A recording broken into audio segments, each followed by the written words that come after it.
क्या 15 जनवरी को मुंबई में कमल खिलेगा या मशाल जलेगी? महाराष्ट्र की राजनीति में जिसे सेमीफाइनल कहा जा रहा था, उसके नतीजे आ गए हैं। 288 नगर निकायों के चुनाव परिणाम ने न सिर्फ विपक्ष की नींद उड़ा दी है, बल्कि आगामी बीएमसी चुनाव के लिए एक बहुत बड़ा और साफ संदेश दे दिया है। बीजेपी 100 के पार, महायुति का दबदबा और महाविकास अघाड़ी यानी एमवीए का क्या हाल हुआ?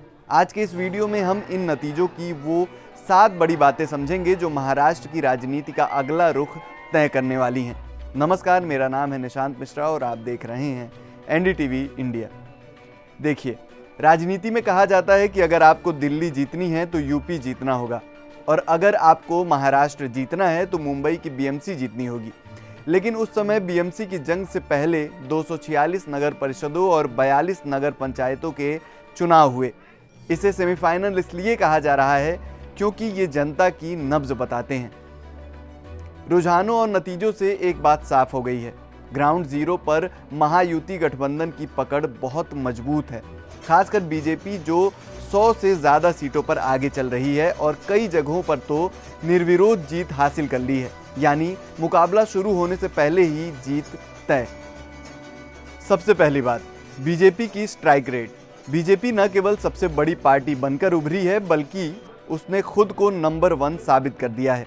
100 से ज़्यादा अध्यक्ष पदों पर लीड लेना कोई छोटी बात नहीं है। ये दिखाता है कि ग्रामीण और शहरी दोनों इलाकों में बीजेपी का कैडर बहुत सक्रिय है। दूसरी दिलचस्प बात, वैसे तो राज्य में महायुति यानी बीजेपी, शिंदे की शिवसेना और अजीत पवार की एनसीपी साथ है, लेकिन लोकल लेवल पर ये आपस में ही भिड़ गए। सिंधुदुर्ग, सतारा, नासिक और ठाणे जैसे जिलों में बीजेपी और एकनाथ शिंदे की शिवसेना ने एक दूसरे के खिलाफ उम्मीदवार उतारे थे। लेकिन ताज्जुब की बात यह है कि लड़ाई आपस में होने के बावजूद विपक्ष को कोई फायदा नहीं मिला। जीत महायुति के खाते में ही गई। तीसरी बात जो विपक्ष के लिए चिंता की बात है, महाविकास अघाड़ी यानी एमवीए में साफ तौर पर बिखराव दिखा। जहां महायुति आपस में लड़कर भी जीत रही थी, वहीं एमवीए के दल एक दूसरे के वोट काटते नजर आए। विपक्षी खेमे में तालमेल की भारी कमी दिखी। चौथा पॉइंट, कांग्रेस के लिए बहुत राहत भरा है। कांग्रेस ने कई शहरों में अकेले चुनाव लड़ने का फैसला किया। कई जगह तो वो सीधे तौर पर बीजेपी से टकराई और इसका उन्हें फायदा भी मिला। यानी एमवीए में अगर कोई थोड़ा मजबूती से खड़ा दिखा तो वो कांग्रेस थी।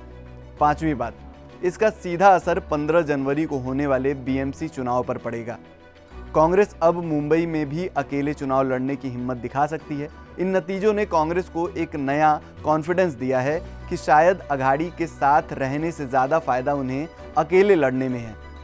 छठी और सबसे चौंकाने वाली बात, इस बार उद्धव ठाकरे और शरद पवार चुनाव प्रचार से काफ़ी दूर रहे और नतीजों में ये दूरी साफ दिखाई दे रही है। शिवसेना, यूबीटी और एनसीपी शरद पवार गुट का प्रदर्शन उम्मीद के मुताबिक नहीं रहा, जबकि एकनाथ शिंदे और अजीत पवार के गुट ने जमीन पर ज्यादा पसीना बहाया और नतीजे भी पाए। सातवीं और आखिरी बात, स्थानीय राजनीति की खिचड़ी।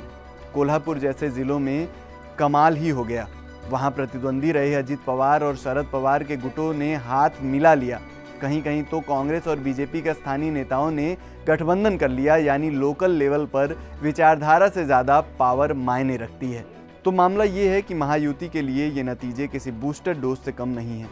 वहीं विपक्ष के लिए ये एक वेकअप कॉल है।